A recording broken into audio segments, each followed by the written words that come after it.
آج ہم civil line پہ محمد والی مسجد کے پاس کھڑے ہیں اور جناب یہاں پہ ہمارے دوست ہیں راجہ صاحب، انہوں نے جناب ماشاءاللہ بسم اللہ چنا چاٹ کا کام شروع کیا ہے، دہی بھلے کا جناب، اور ہم ان کو قرآن پاک گفٹ کرنے آئے ہیں۔ ماشاءاللہ نمازی ہیں، ہمارے بھائی ہیں، اور ان کو ہم قرآن پاک گفٹ کر رہے ہیں۔ قرآن پاک ایک ایسی کتاب ہے کہ جس کی اللہ نے قسم دی ہے کہ یہ قیامت تک ہے، جس میں رد و بدل نہیں ہو سکتا۔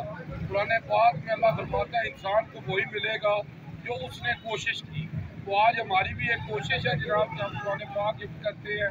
کسی کو بھی قرآن پاک چاہیے ہو وہ ہمیں کال کر سکتا ہے، اس کے گھر، اس کی دکان، اس کے دفتر، وہ ہمارے دفتر میں آ کے لے سکتے ہیں۔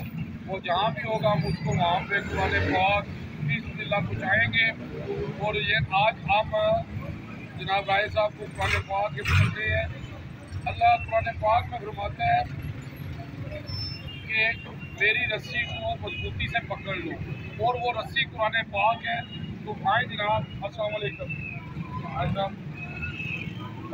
قرآن پاک کرنا آئے ہیں سر جناب، اسی تھوڑے کولوں اور کام کرتا الحمدللہ جناب قرآن پاک اسی کو دے رہے ہیں۔ دیکھو جناب کرنا ہے کہ صبح اٹھ کے نہ قرآن کی قائد کو پڑھ کے سمجھنا، کیونکہ آپ صلی اللہ علیہ وسلم فرماتے ہیں ابو ذر اگر صبح تو قرآن کی قائد کو پڑھ کے سمجھ لیں تو 100 نفر دستا، کیونکہ اکثریت ساری قرآن پاک کو ترجمے نال نہیں پڑھتی۔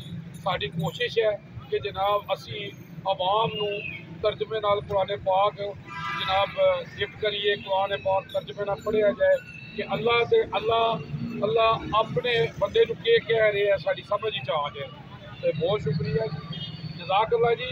تو میں کیا بیان کروں رسول اللہ صلی اللہ علیہ وسلم کی شان میں، اللہ نے سب کچھ نازل